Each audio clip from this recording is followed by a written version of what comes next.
La réhabilitation de cette place s'inscrit dans la suite logique de l'embellissement et de la valorisation de notre commune. Elle était programmée dans nos objectifs. Après la rénovation des ruelles dans le cœur du village, il y a quelques années de cela, la réhabilitation de notre école en 2017, la transformation du square Odo où nous nous trouvons, il était devenu plus que nécessaire d'aménager cet espace. Cantaron était jusqu'à aujourd'hui un village sans place digne de ce nom. C'était fort dommage. Nous avons souhaité créer un lieu sécurisé et convivial afin que les habitants et les enfants puissent se l'approprier. Un lieu de vie devant l'école et devant la mairie, mis en valeur par la même occasion.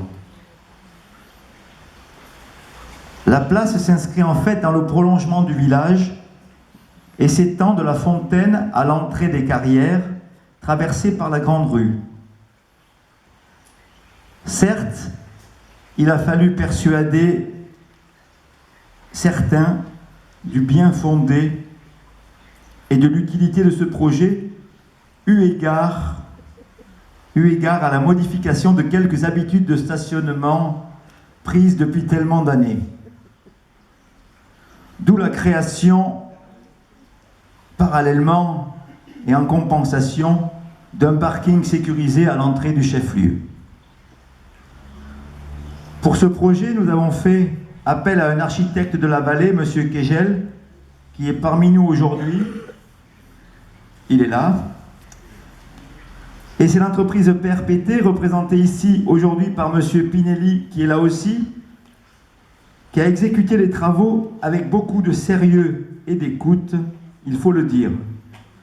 Et je voudrais également mentionner quelqu'un qui a mené les travaux d'une main de maître et qui est présent aujourd'hui aussi, c'est Roger. Roger, il s'est caché quelque part. Où il est, Roger? Voilà, Roger qui est venu et qui a passé beaucoup de temps à se poser des questions et à faire en sorte que, que le chantier se déroule dans les meilleures conditions possibles, malgré les aléas que l'on a rencontrés, comme on rencontre souvent sur tous les chantiers. En ce qui concerne les éclairages, c'est notre prestataire d'éclairage public, Lumazur, sous-traitant du groupe Bouygues, qui est intervenu. Et puis il ne faut pas oublier M. Lagana aussi, qui est là aujourd'hui avec nous, qui a apporté sa touche, ainsi que les pépinières Prosperi pour les arbres. Un grand merci aussi. Un grand merci aussi à nos employés des services administratifs, car vous ne l'ignorez pas, pour monter un projet de cette ampleur, il y a un gros travail en amont à effectuer. Monter les marchés, constituer des dossiers pour l'obtention d'aides sous forme de subventions auprès de nos partenaires. Et à ce sujet, pour la réalisation de cette place, la commune a été subventionnée par la région, le département et la communauté de communes du Pays des Paillons à hauteur de presque 60%. La part communale restante étant donc de 40% environ. Merci aussi aux employés de nos services techniques qui ont apporté leur contribution au cours de ce chantier. Les travaux ont duré 3 mois, pendant l'été, afin de ne pas perturber le fonctionnement de l'école. Un peu plus longtemps qu'il était prévu au début du chantier, car il a fallu remettre à neuf tous les réseaux d'eau, d'assainissement et d'eau pluviale. Alors aujourd'hui, ça tombe bien, puisqu'on a testé le réseau d'eau pluviale et on s'aperçoit que la place n'est pas inondée. Réseau que nous avons découvert tellement endommagé par le temps qu'il n'aurait pas été judicieux de laisser en l'état. C'est pour cela donc que les travaux ont duré un peu plus longtemps que prévu, puisque au départ, tous ces travaux de remplacement des réseaux n'étaient pas forcément prévus. Mais aujourd'hui, nous inaugurons aussi notre nouvelle salle Bautier. Elle a été utilisée pendant des années comme salle de classe. Avant, c'était un restaurant. Et maintenant, cet espace va pouvoir servir à la commune de salle de mariage, mais également permettre à notre village de s'ouvrir enfin, je dirais, sur l'extérieur, sur notre vallée, voire plus loin, pourquoi pas.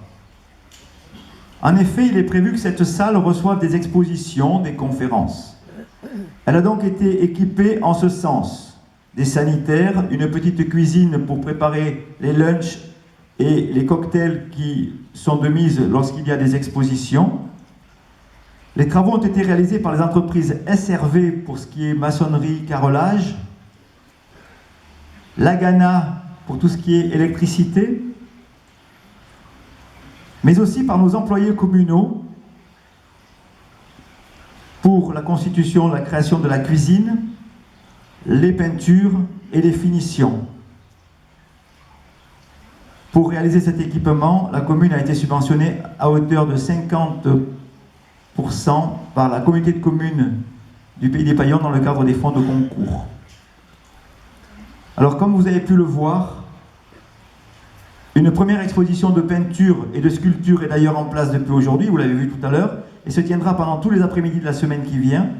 Cet événement majeur pour le rayonnement de notre commune est une première à Cantaron. Il faut le savoir, ça ne s'était jamais fait et nous espérons qu'elle sera suivie d'autres. Et là, je lance un appel à tous ceux qui auraient des connaissances de personnes qui recherchent des lieux pour exposer, de se rapprocher de la commune, de la mairie, pour solliciter le prêt de la salle. Alors je vais terminer en vous remerciant encore une fois d'avoir bravé le mauvais temps pour venir aujourd'hui. Merci de votre attention. Je vais passer la parole maintenant à Monsieur Lavagna, président de la communauté de communes du Pays des Paillons.